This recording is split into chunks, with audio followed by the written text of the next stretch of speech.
Hi, everyone. Welcome to today's Water with Your Lunch. We're going to give it a couple of minutes while we have folks join.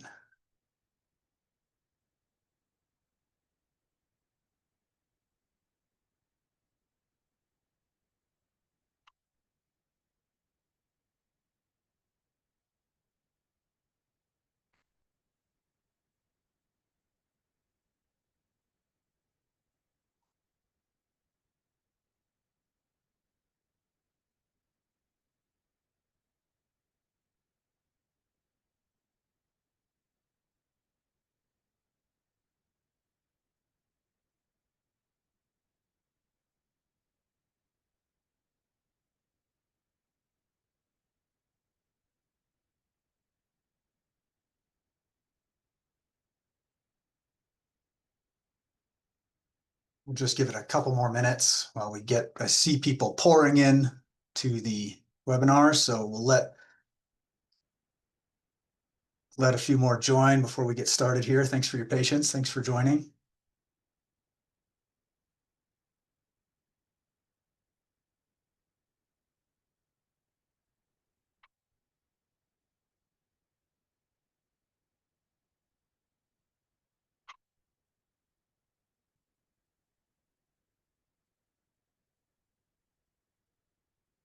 For those just joining, we're just giving it a couple of minutes here while we let folks jump in before we get started, but we'll get going here in just a minute.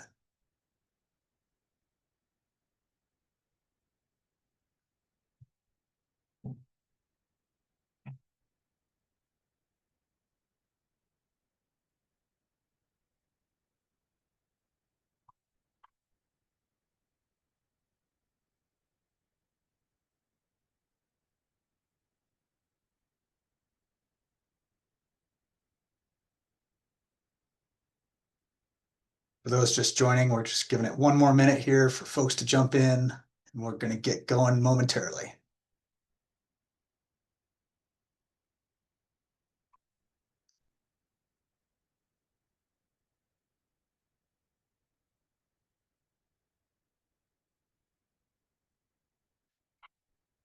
Okay.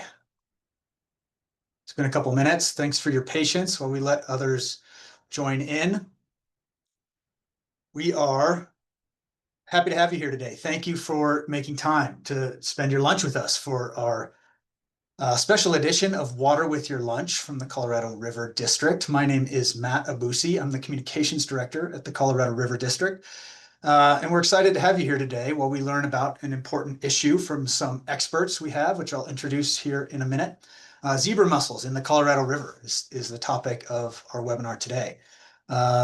So we're looking forward to learning more, and we will have questions and answers at the end of today's session. So if you do have questions, feel free to drop them in the chat. My colleagues who are also on the webinar here are collecting them, and we'll make time at the end after our speakers to answer as many as we can. So again, drop questions into the chat and we'll pick them up as we go, and we'll make time at the end.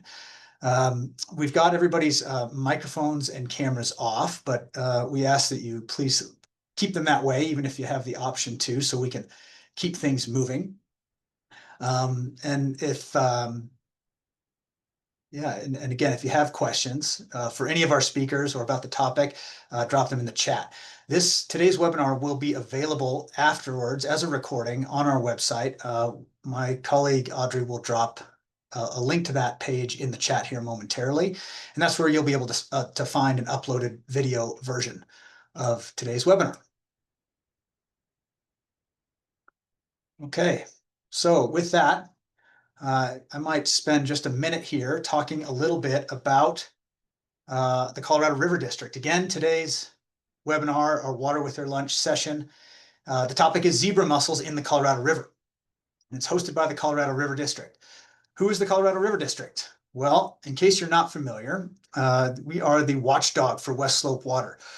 We're a regional government organization funded by tax dollars through a property tax. And our mission is to lead in the protection, conservation, use, and development of the water resources of the Colorado River. for the welfare of our district and safeguard the Colorado waters of the Colorado River to which the state is entitled. When we talk about our district, this little shape here is a map of our district with the three primary watersheds, the Yampa White Green, the main stem of the Colorado, and the Gunnison rivers that are included in the 15 counties in Western Colorado that we represent. The Colorado River District here on this map, you can see where it's placed. It takes up much of Western Colorado. Again, 15 counties, with the eastern boundary being the Continental Divide and the western boundary being the border with Utah.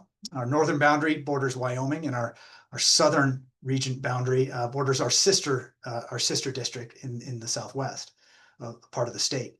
Together, this area produces approximately 65 to 70% of the water that flows in the Colorado River basin. So we are at the headwaters of the Colorado River and an important part of the region that produces much of the flows that so many people, 40 million plus people, rely on in the West. And we represent water users in Western Colorado. That's really our job, and that's our role here is to be a voice of Western Colorado as we represent the interests of the water users here at regional level, state, federal, and beyond.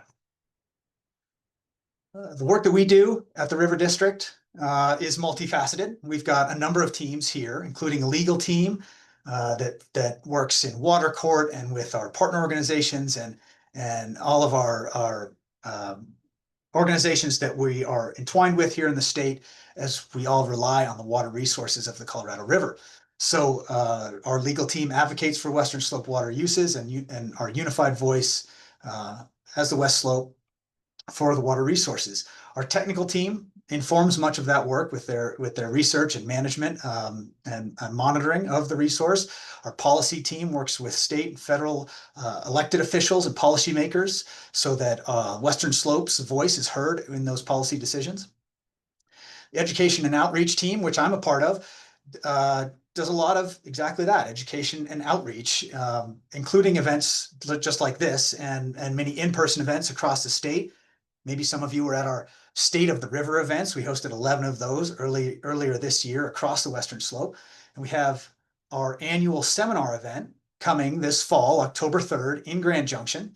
We'll drop a link to that later in this meeting, but just as a quick plug, that's our next major event. We also have a grant program called our Community Funding Partnership that writes grants large and small for water projects and improvements across the Western Slope as we look to address the issues related to our hotter and drier future that we live in and our aging infrastructure and more. They help projects come to life that help improve the lives of water users and improve the way that we use this precious resource. And of course, we have our admin team that keeps the lights on and the gas tanks full for all of our work across the large area that we serve. So that's a little bit about the Colorado River District.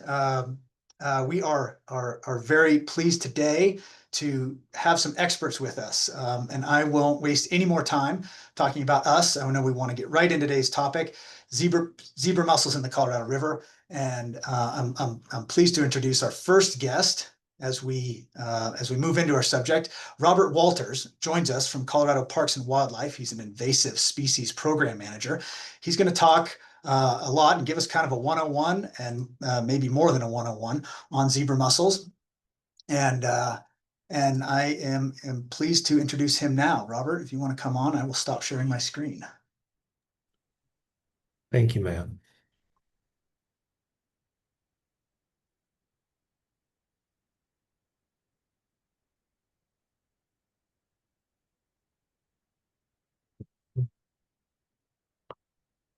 Hopefully you can share here. Maybe not. Sorry for that. All right, looks like we got it. Okay. Before I start, I just want to say thank you to Matt and everybody over at the Colorado River District for giving us the opportunity to talk about this important subject. And I also want to thank everybody that's online today for making the time to tune into this. It's great to see a lot of familiar names, some of which have been very deeply involved in our response to zebra mussel detections on the Western Slope over the last couple of years. All right, so as Matt stated, we are going to start with 101, which is what in the world are invasive species? So these are non-native plants, animals, or pathogens that have been introduced to a location where they have no natural predators. Once these species are introduced, they have harmful effects on our natural resources and our use of those resources. These impacts can be economic, cultural, or ecological. Here in Colorado, we tend to refer to these aquatic invaders as aquatic nuisance species, or ANS. So while there is a wide plethora of aquatic invasive or aquatic nuisance species out there on the landscape, the ones that are prohibited per Colorado Parks and Wildlife regulations are those that we believe have the highest potential to have significant impact to our aquatic resources. This prohibited species list includes both plants and animals. And for the topic of today's discussion, I'm going to be focusing in on some of our highest priority species, which are zebra and quagga mussels. So what are zebra and quagga mussels? These are two very closely related freshwater bivalve mollusks.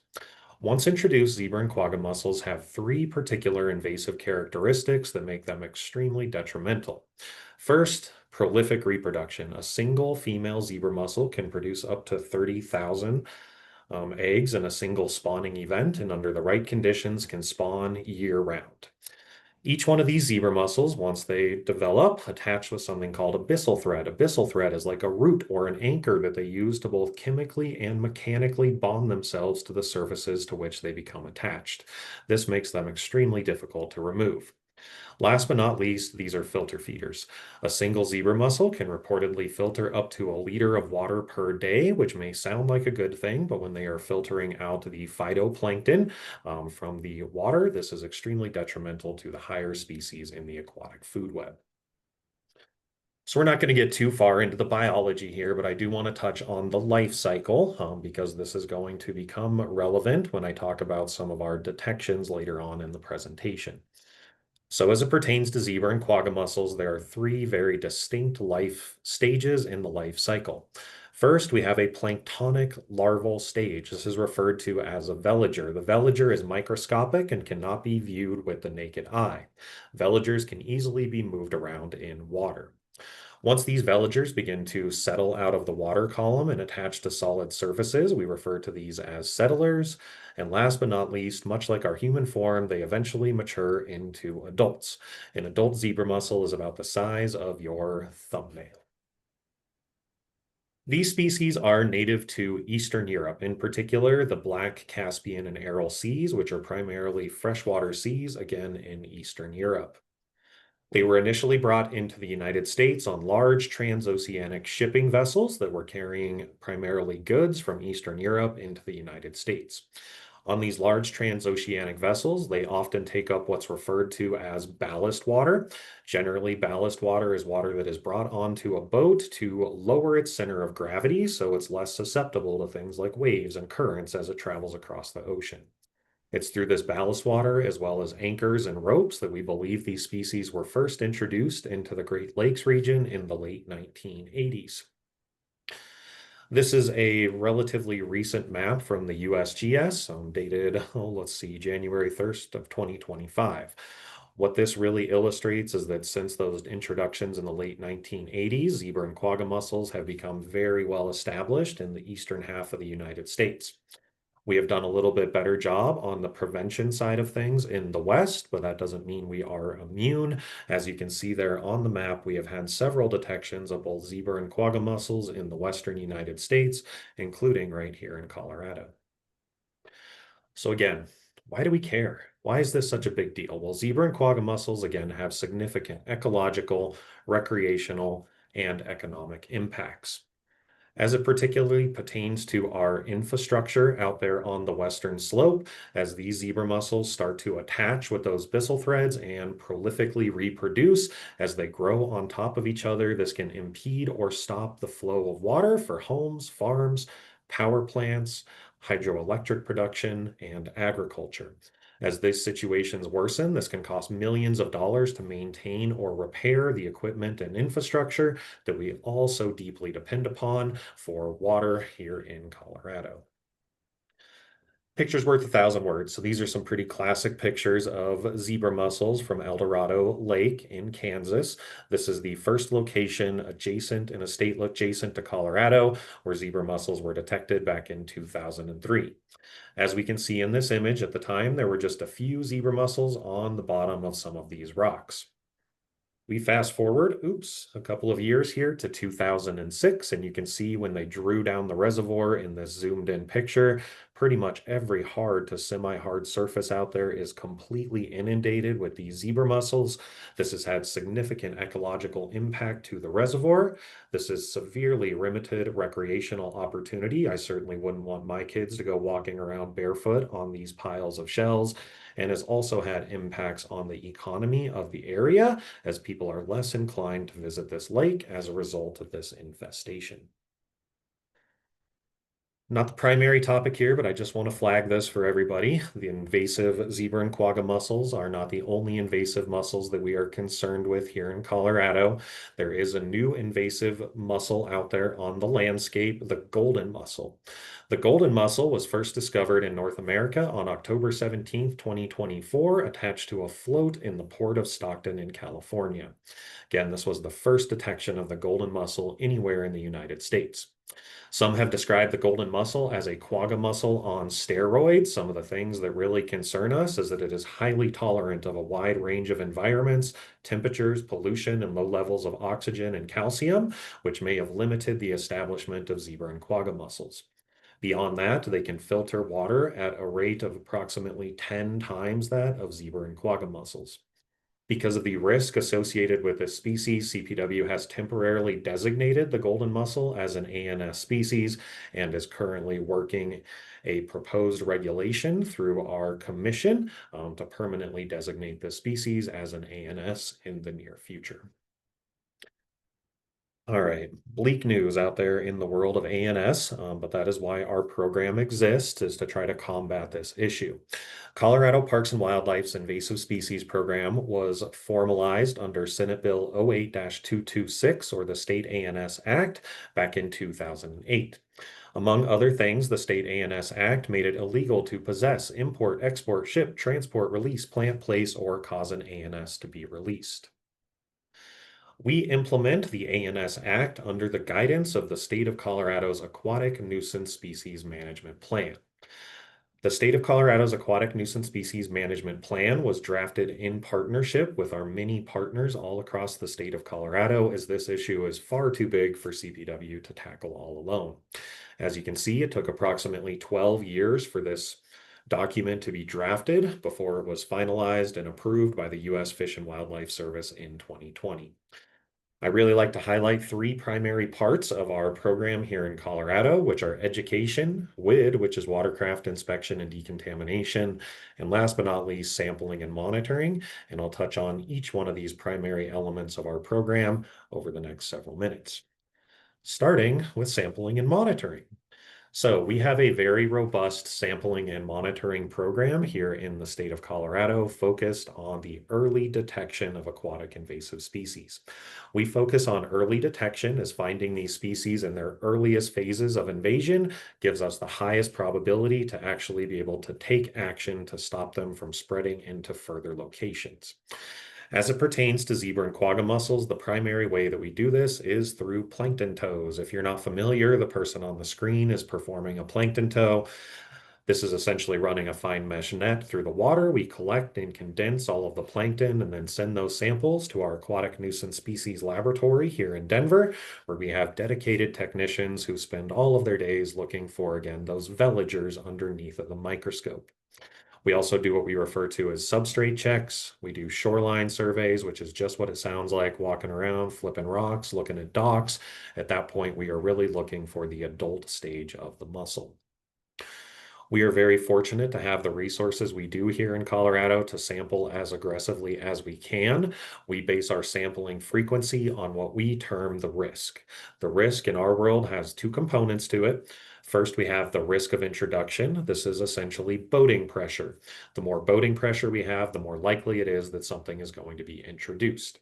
Secondarily, we have partnered with the Colorado Department of Public Health and Environment to do a statewide habitat suitability assessment, basically trying to determine if Colorado's waters are actually suitable habitat for these species. If you're curious, they are. My job would be a lot easier if they weren't, but that is not how that study concluded. And our highest risk waters, we get out there and sample approximately every 4 weeks during the summer boating season. It's through these sampling and monitoring efforts that starting back in the fall of 2022, we began detecting zebra mussels in western Colorado. This all started out at Highline Lake. The first detection of a zebra mussel occurred at Highline Lake in the fall of 2022 on one of these intentionally deployed artificial substrates. This could have its whole own 20 to 30-minute talk on its own. That's not what I'm going to get into here. But since that initial detection at Highline Lake in the fall of 2022, we have been doing our best to work with our partners, including Tina over at the Grand Valley Water Users Association and the BOR, to eradicate mussels from Highline Lake. We first attempted an eradication effort in the winter of 2022 and 23. We found additional adult mussels in the fall of 2023, which told us our initial eradication efforts were not wholly effective, and we have continued to implement additional eradication efforts out there since that time, all the way up until this most recent spring. Because of the association of Highline Lake with the Colorado River and the government Highline Canal, ultimately the water in Highline comes from the Colorado River via the government Highline Canal. Since the initial detections, we have been doing a lot of sampling upstream of Highline Lake in both the canal systems and the river itself. Through these increased sampling efforts, we did have the detection of mussel veligers in 2 different locations in the government Highline Canal in July of 2024. Based upon this, we know that the water in the government Highline Canal comes from the Colorado River, so we continued our search upstream. Over the course of a couple of weeks and a significant sampling effort, we ultimately detected mussel veligers in 3 different locations in the government Highline Canal and 4 different locations in the Colorado River. Those Colorado River locations include the Beaver Tail Pull-Off, the canal diversion into the government Highline Canal, and the Blue Heron Boat Ramp in Grand Junction. I think it's important to highlight here that all of these detections occurred over the course of only a 14-day period. Based upon these findings and following the Western regional standards for how we classify bodies of water for the presence of these invasive mussels, at this time we did list the government Highline Canal and the Colorado River as being positive for the presence of these mussel veligers. I do again want to highlight no adult mussels have been found in either the government Highline Canal or the Colorado River. So then what happened? Well, after those 2 weeks of findings, we worked very, very closely and very, very hard with our many partners out there on the Western Slope to try to find the answers in terms of what the extent of this population was. Some of what went into that, we did a rafting trip from Rifle to the state border. We worked with the BOR to process all of those samples. We did weekly sampling from July all the way up until September. In September, we did another rafting trip to try to find additional veligers. And what did we find? Nothing.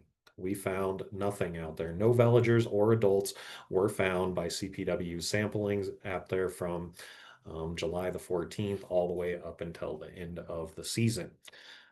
As a biologist, this is a very frustrating circumstance to be in when we're finding things and then they just disappear. So, looking forward to 2025, we made some decisions that we were going to significantly increase our sampling capacity.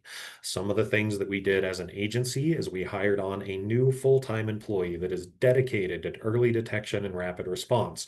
Her name is Morgan Hoffman. She's wonderful. Then we had established a dedicated monitoring crew out on the Western Slope. We were historically had all of our staff based out of Denver, and knowing that we were going to have to do more sampling in the Grand Junction area, we established a dedicated monitoring team based out of Grand Junction. We also increased the capacity of our ANS lab. We actually reconstructed it to allow us to process double the amount of samples that we were able to in 2024. All of this was in preparation for knowing that we needed to sample the Colorado as aggressively as we possibly could to try to determine or better understand the extent of this population when the opportunity presented itself in 2025. So then we get to April of 2025. We hit it. We get out there and we start sampling again. Over the course of 2 months, we did not have any new findings, but starting in June, on June 9th to be particular, we identified zebra mussel veligers in the Grand River Park near Newcastle. The following week, in 3 additional samples that were collected, we found additional veligers at the Dinosaur Boat Ramp, that's west of Glenwood Springs, the Newcastle Boat Ramp, and the Silk Boat Ramp. This really changed the focus area of our sampling, where we had previously been more focused on the Grand Junction area up to DeBeck, with these being found upstream. That really changed the focus of where we were doing the vast majority of our sampling. At this point, based upon those findings in different locations in the Colorado River, we now consider the Colorado River from Glenwood Springs down to the state line positive for the presence of these mussel veligers. Once again, I would highlight we have not found any adult mussels anywhere in the Colorado River itself. Beyond that, as we continue to work to try to better understand the extent of this population, Maddie Baker, who I think is online with us today, has been doing an incredible amount of work over the last year and a half to really sample as many off-channel lakes, ponds, pits as possible to try to see if there are any established populations in one of these off-channel sources.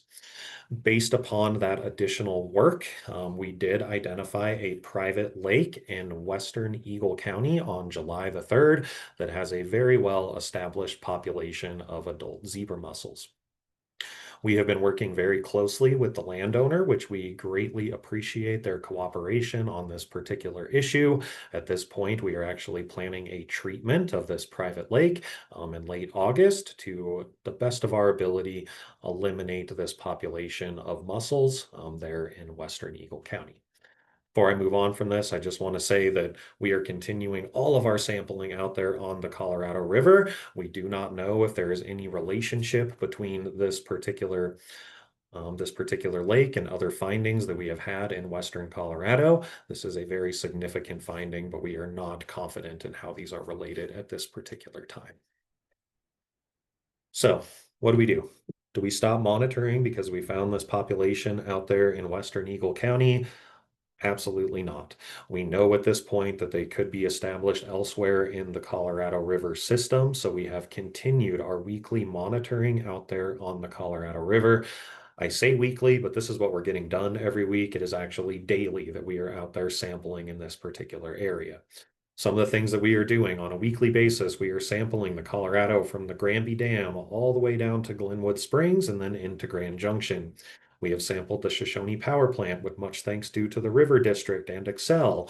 We have found no veligers in the Colorado River system since those findings on June the 16th. In addition to the Colorado River itself, we have been doing weekly sampling of both the Eagle and the Roaring Fork as tributaries to the Colorado. We have found no evidence of zebra mussels in either the Eagle or the Roaring Fork. And of course, we continue to sample the upstream reservoirs, places like Green Mountain and Granby, Grand Lake and Shadow Mountain and Rudeye. And thus far, we have found no evidence of zebra mussels in any of those primary lakes and reservoirs upstream. All right, that's what we've been finding out there, but now we circle back to this aquatic nuisance species management plan and ask ourselves, what do we do about these findings? At this point, I just want to circle back on the other elements of our program, which are really watercraft inspection and decontamination and education. So, watercraft inspection and decontamination. CPW and our many partners operate one of the largest watercraft inspection and decontamination networks in the nation. With us and our partners combined, we have 77 boat inspection stations around the state of Colorado. With the implementation of all of these stations, we perform more than 450,000 inspections each and every year, more than 32,000 decontaminations in 2024 alone. And last year, we intercepted more than 100 mussel-fouled watercraft through this network of inspection and decontamination stations. A couple years back, our state legislature passed House Bill 21-1226, which authorized us to implement a pilot program in partnership with the Colorado State Patrol and the Department of Transportation, where we started doing inspections and decontaminations at ports of entries as a supplement to our existing ramp-based inspection and decontamination programs. This has been very successful. Last year, 2024, was the first nearly full-time implementation of this program at the Loma and Trinidad ports of entry. You can see it there, but we intercepted 41 mussel-fouled watercraft at those two locations alone. Based upon this success, we are now operating 7 days per week at the Loma, Trinidad, and Fort Morgan ports of entry and have a limited program in place at Lyman. This year is no exception. We have intercepted a significant amount of mussel-fouled watercraft, particularly at that Loma inspection station. In regards to Highline Lake, we continue our eradication efforts out there. That picture is Highline Lake in the fall and winter of 2024. We drained nearly all of the water from the reservoir in an effort to really eliminate any potential habitat for zebra mussels out there, and the remaining water was frozen over winter. Highline Lake has reinitiated allowing motorized boating out there for the 2025 season. That is not without protections in place. We have a very robust, what we call containment program in place out there at Highline. And what that really comes down to is that all exiting trailered and motorized watercraft are required to go through a decontamination before they exit that park to ensure they are not transporting anything away from Highline Lake State Park. Last but not least, what I really think is one of the most important parts of my job and why I'm so thankful to the River District for this opportunity and for all of you for tuning in is really getting out there and educating people about this issue.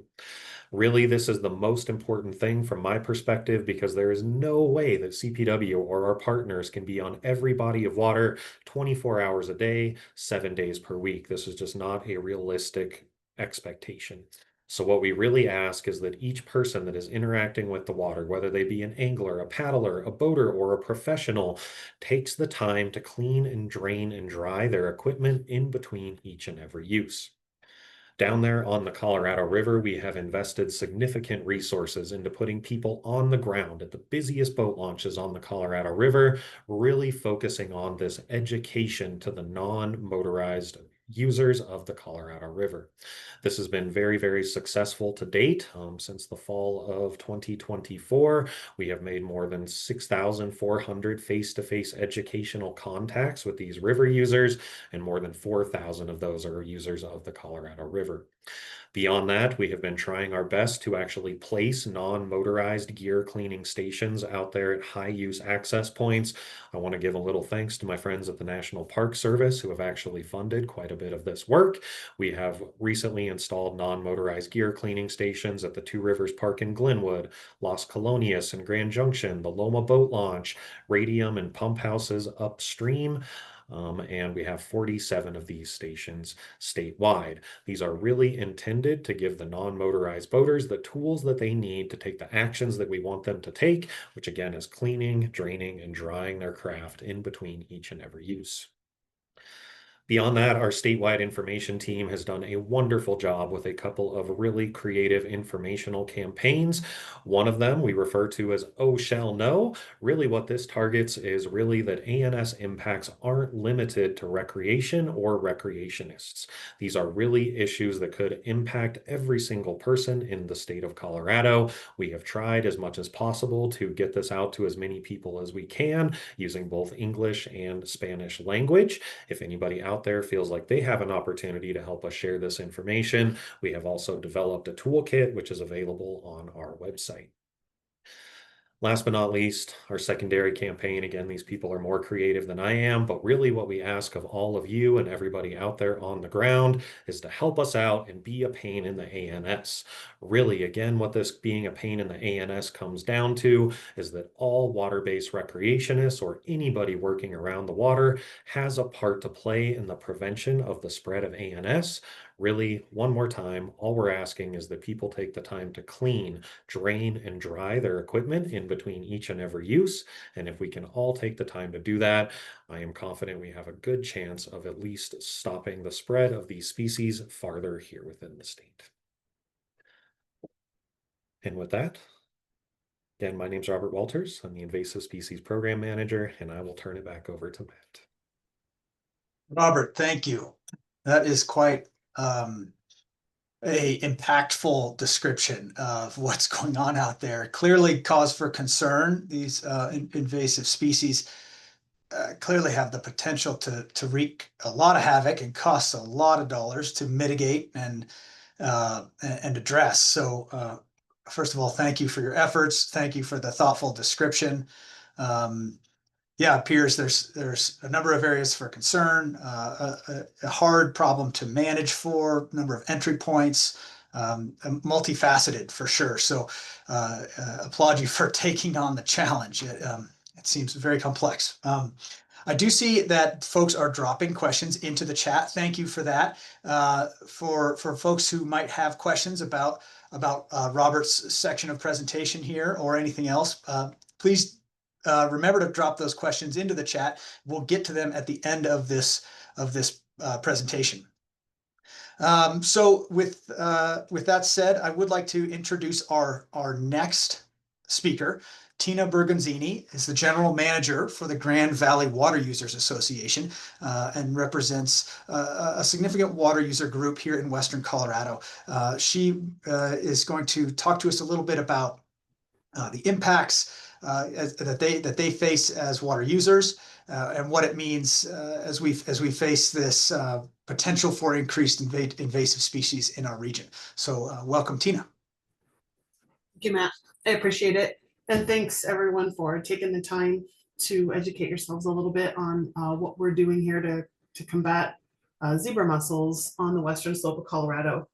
Next screen, please. So Grand Valley Water Users Association, the Grand Valley Project was built by the Bureau of Reclamation.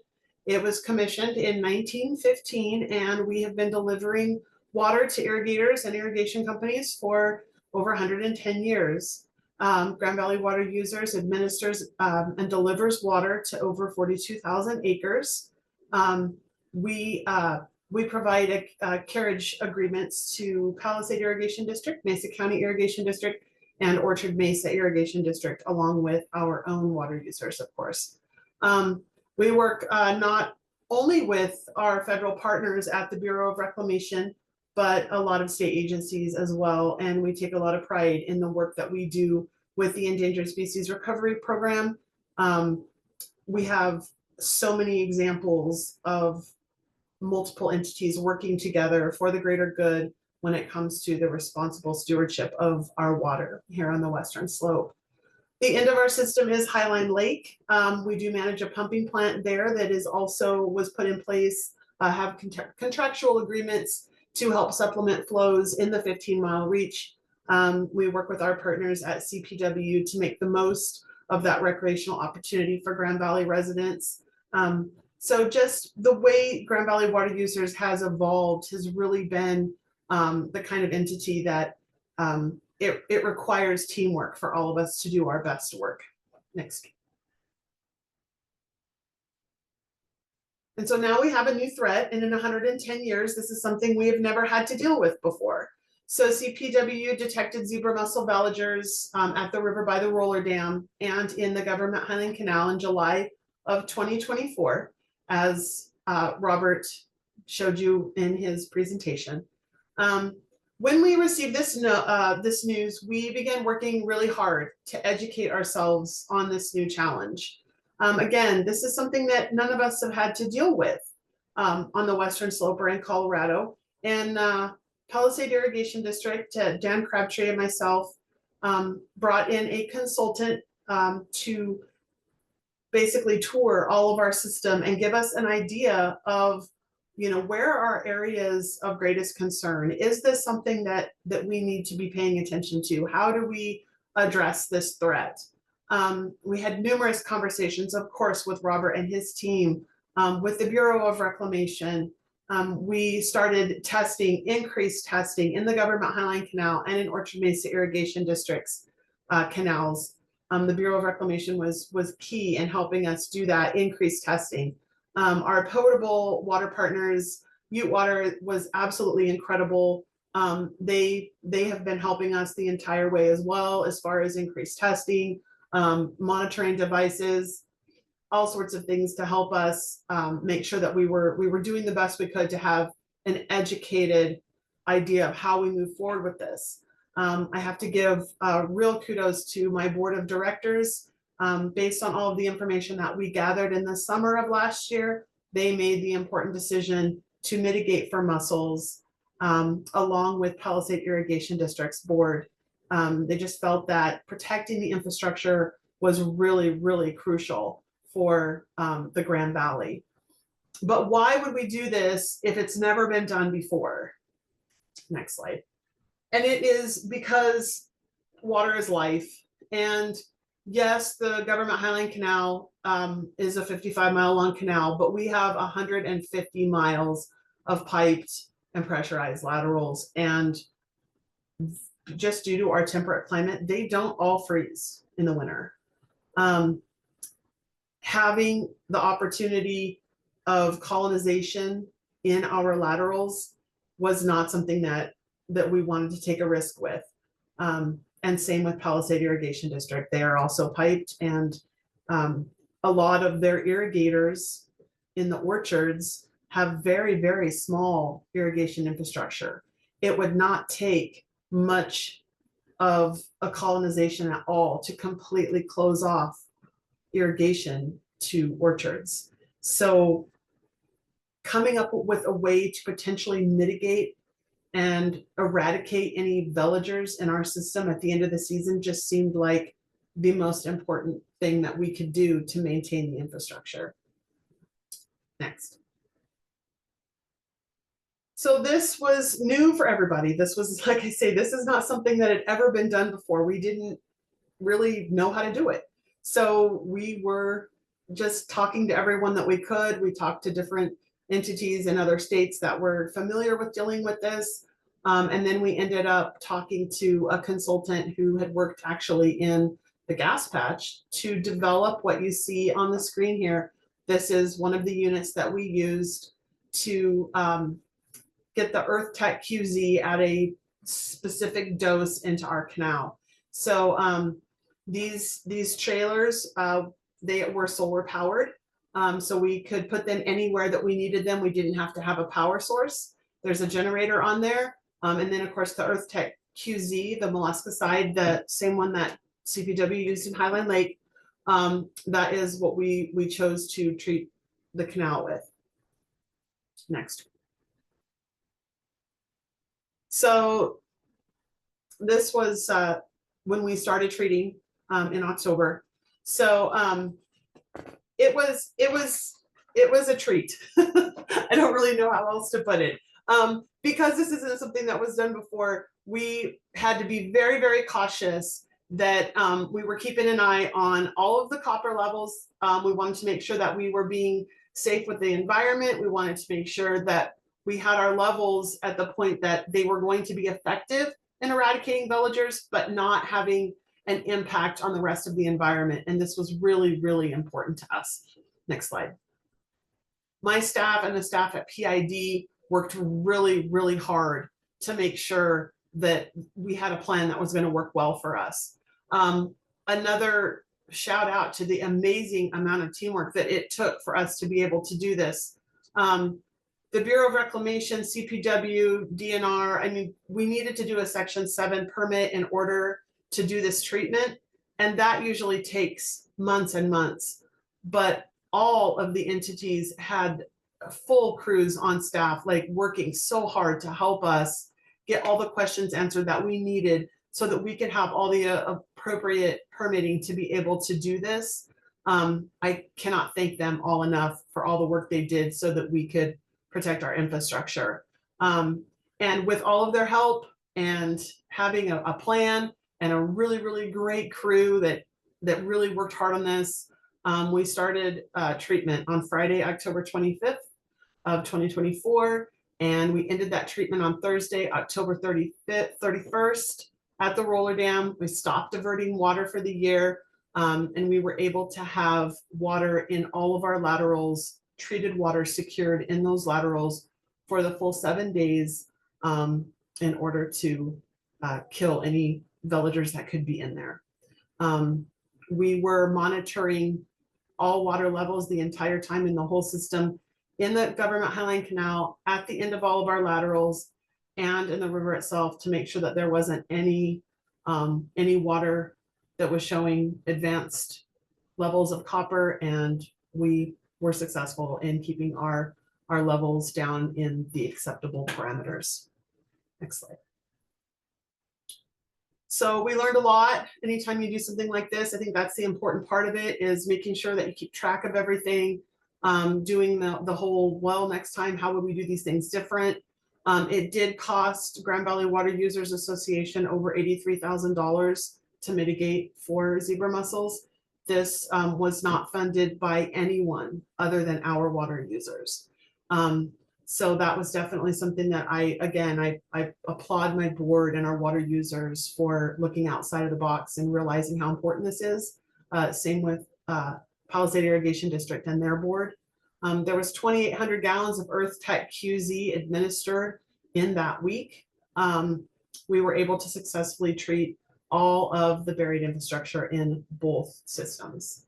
So I think that all of the teamwork that was done to be able to make it happen, all of the water testing that we did, and the fact that we never did find any adult zebra mussels to date, knock on wood, I think is a testament to all the partners, all of the testing, and just really, really being mindful of what we're looking for. Next slide. So we do plan on mitigating again this fall. We've had conversations with our board. We're working on moving forward with the Bureau of Reclamation to start the appropriate permitting and stuff, to like we had done last year. We just really feel like making sure that our infrastructure is protected is not only important just for our water users, but we feel like it's important for the economic viability of the entire Grand Valley. So I appreciate you guys coming and hanging out and listening. And if you have any questions, feel free to let me know. Thank you, Tina. Yeah, and thanks for the description and that lived experience of what Grand Valley Water Users Association is facing and what they're doing about it. So we applaud the quick to action nature of it, and what I've heard largely through this and through your description is what's needed to address this situation really is collaboration. And that means collaboration at the local level among water users to understand what the specific nature of these invasive species issues is. That's collaboration from, as Robert mentioned, private landowners, from water users associations, taking a real close look at that, allowing for monitoring and more, and then among more broadly state and federal organizations. As I'll talk a little bit more about that. There is, I think the natural question is what else is being done? How are we addressing this issue at a broader level? And collaboration, as mentioned, I think is central to this effort, and that's going to require some inputs from the state and federal levels. And what is being done, and Robert, you may be able to chip in more detail on this, but there is state funding coming in through severance tax operational fund to the tune of about $4 million.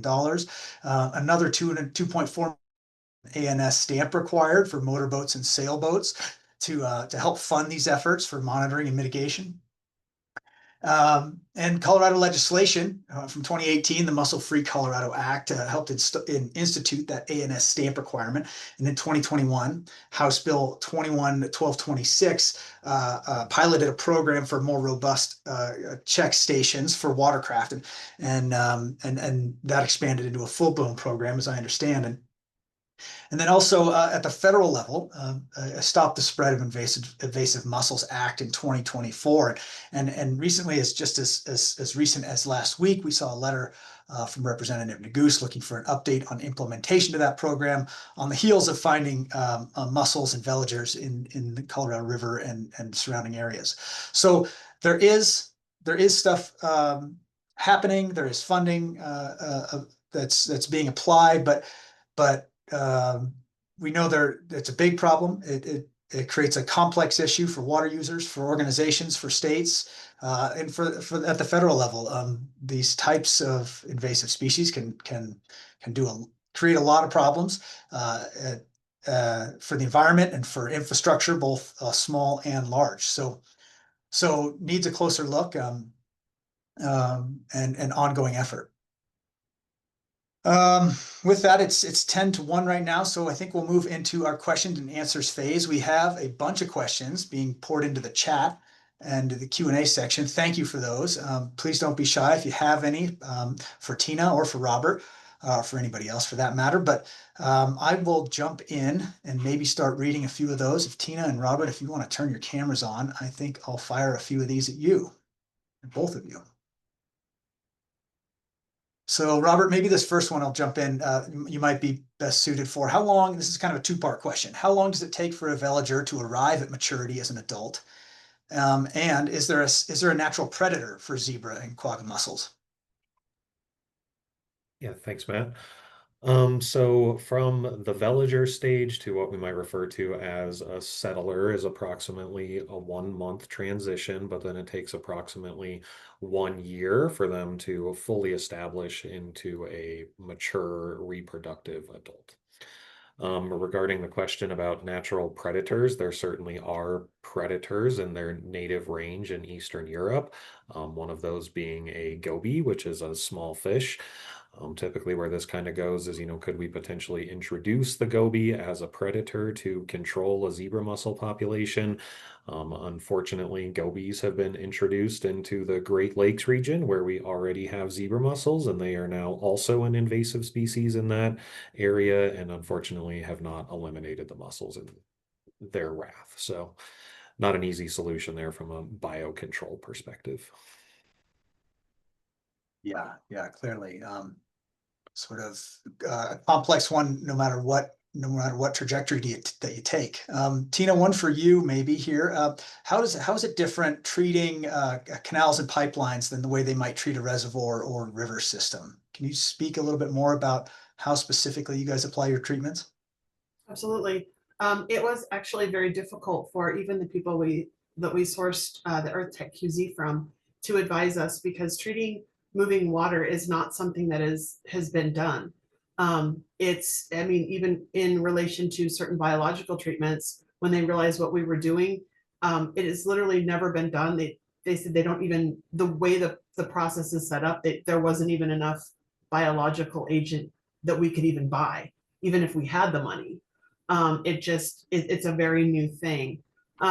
So treating moving water, that's what made it so difficult. Well, you need to hold your copper concentrate at a certain level for 7 days to be able to treat the veligers. So basically, we had to be able to fill the canal. We had to get that level where it needed to be in moving water, distribute it out into all of our laterals, and then seal those laterals off and hold that treated water for those 7 days. All the while understanding that a canal is not a reservoir, and so you can't just stop. I mean, it will breach itself. There's like the water keeps coming in, it has to have somewhere to go. And so it was, the water management in itself was really, really difficult. And you're looking at constant dilution. And so that was what those little machines were so good for, was they were able to be moved and supplement the copper as it moved down the canal. And then as we were able to shut off those laterals, we stopped treating behind it as the dilution took care of the copper. So it was a process. It is very different than treating in a reservoir where you're looking at holding the copper at a specific level for a specific period of time. Yeah, wow, that's really interesting. I think that highlights the on the ground complex nature of this problem. I think it's one thing to say, well, why don't we just treat them with this solution? It's another thing to actually apply that on the ground and facing all the complexities in a system like that. Yeah, no easy task. So, speaking of which, there's a couple of questions related to addressing existing ANS populations, and Robert, maybe you can speak to this a little bit. But the question is, when a reservoir is drained, how's it done to prevent those mussels from being transported to another area? And then also a similar question about watercraft. What's the process there, and where does that contaminated water go? Yeah, great question. So, specifically about the water at Highline, Tina could maybe help me out here, and I want to give some credit to Tina because we came into this speaking very different languages a couple of years ago, and I think we at least sort of understand each other at this point. But Highline, as she said, is kind of the end of the line for the Grand Valley Canal system. So whether we wanted to or not, there is always a circumstance where water is going to be spilling out of Highline. So even in the absence of us taking any sort of action, there is the potential that what's in Highline is moving out and into the Colorado River system. And, there's just really nothing that can be done about that based upon how that system is built. That's not to say we don't try, and the Tina hasn't been a wonderful partner. It's just the way that that system works. In regards to what was done out there at Highline, that was a very significant consideration for us. Really, we felt that completely draining the reservoir and eliminating all of the habitat was the greatest potential for us to actually eliminate the mussel population.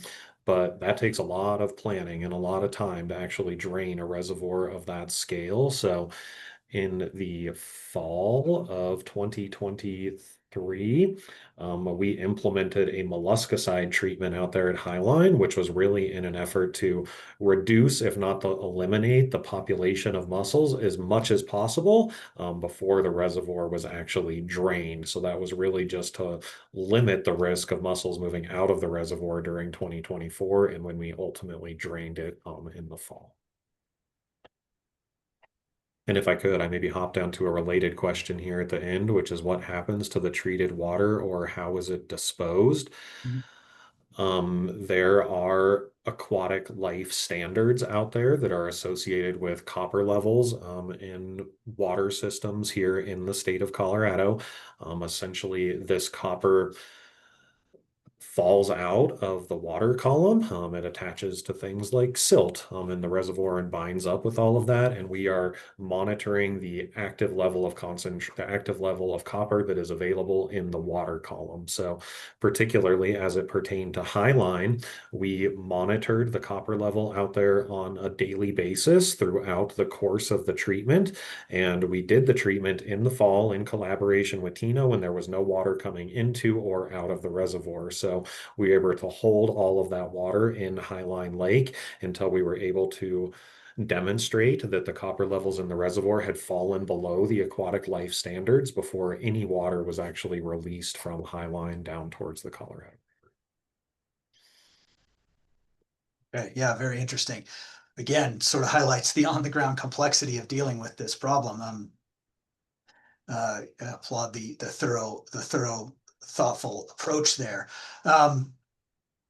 Another couple of quick questions here. See, one about sort of logistics of how the mussels work. We've talked a lot about transportation of mussel villagers and adult bodies by watercraft. Is that the primary mode in which they find new homes? Are they able to travel upstream or travel on their own in some way, or is it primarily through watercraft? It's primarily going to be through a human means of transport. So mussels, the veligers, are a free-floating planktonic stage of the species. They are not capable of moving themselves upstream, but they certainly could move downstream with the flow of a river or the flow of water through a canal system. So there is that capacity.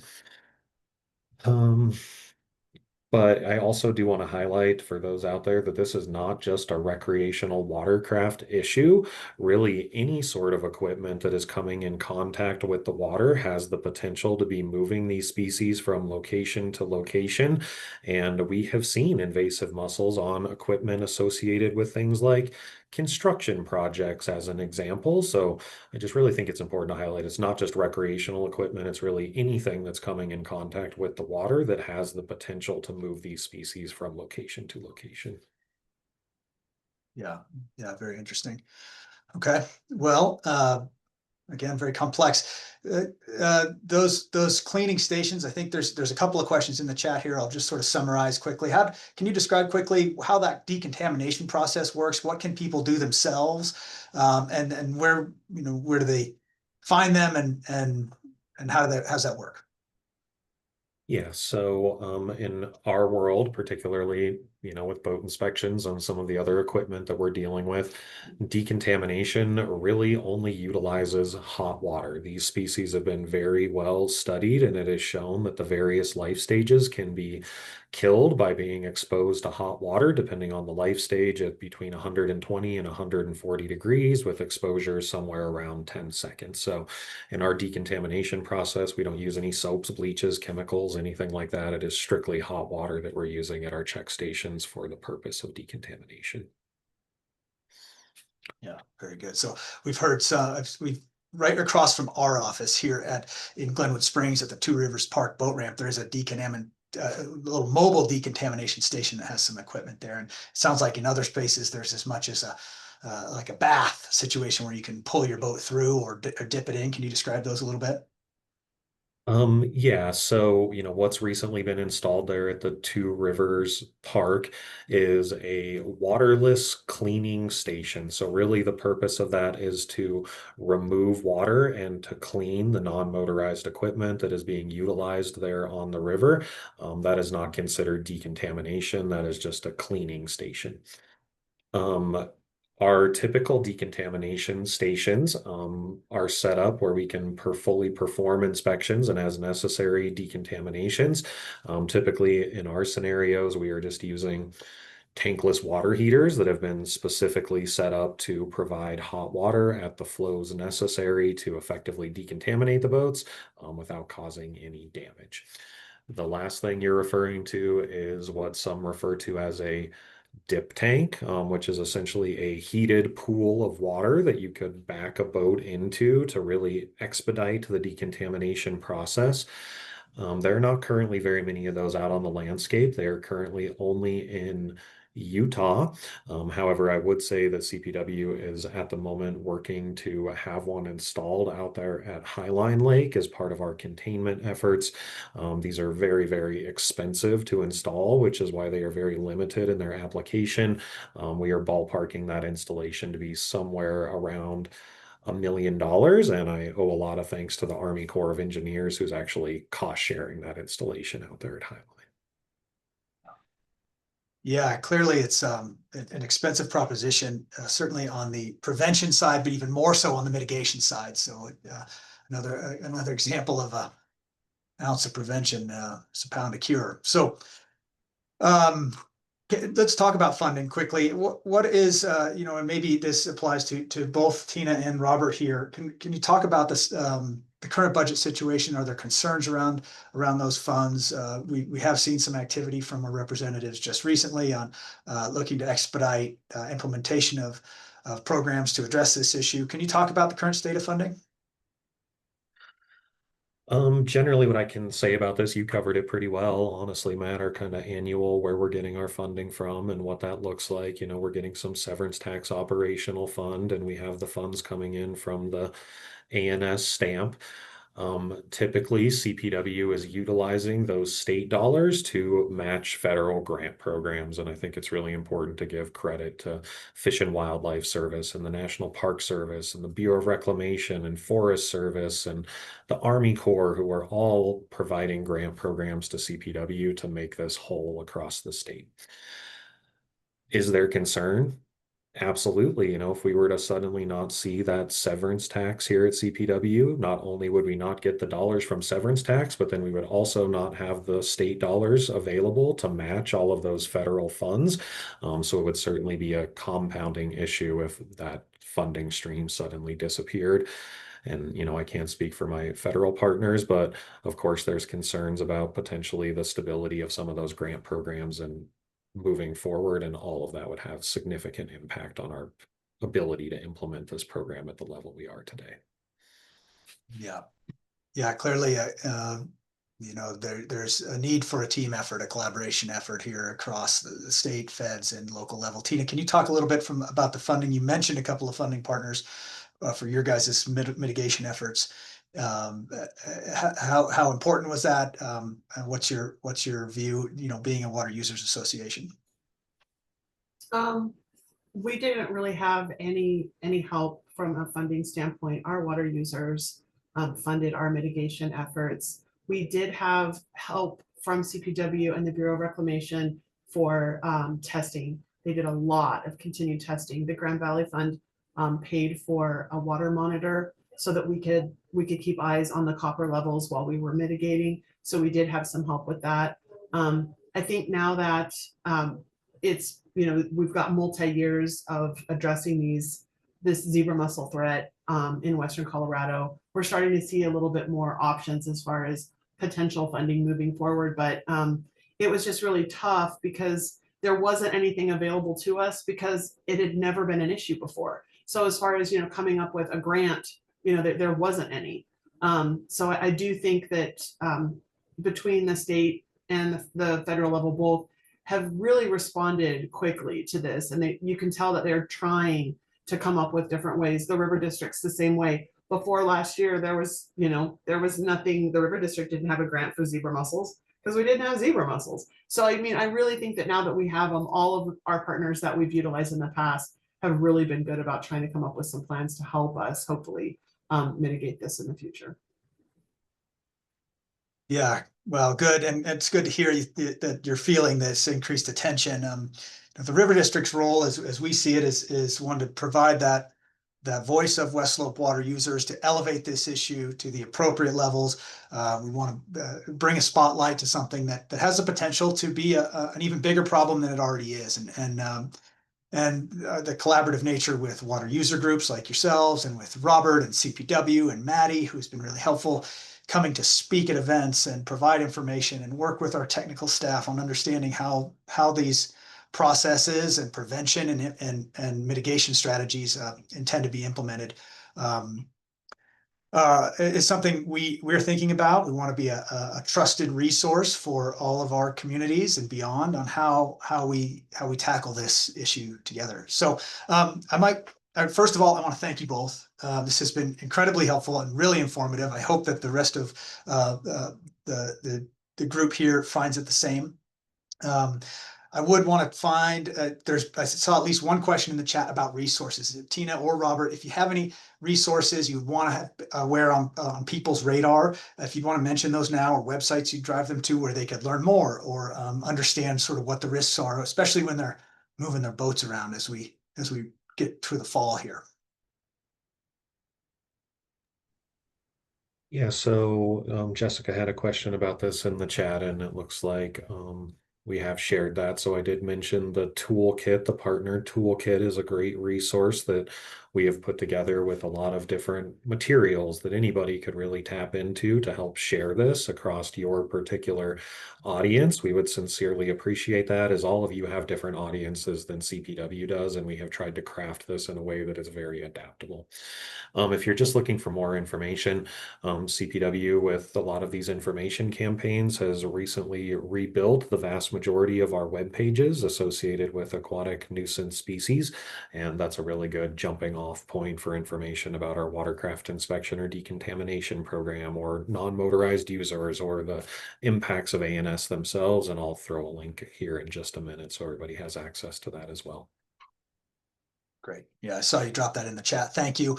For those looking for that, you can find it in the webinar chat now, and we'll post that alongside this video recording, which will be available on our website at coloradoriverdistrict.org under our Water with Your Lunch page. So with that, it's about 10 after the hour, and I want to say thank you again to Tina and Robert for being here, for sharing your perspectives and your knowledge. This is clearly an important issue to water users across the West Slope, but in the whole state of Colorado, and something that there's clearly strong interest in.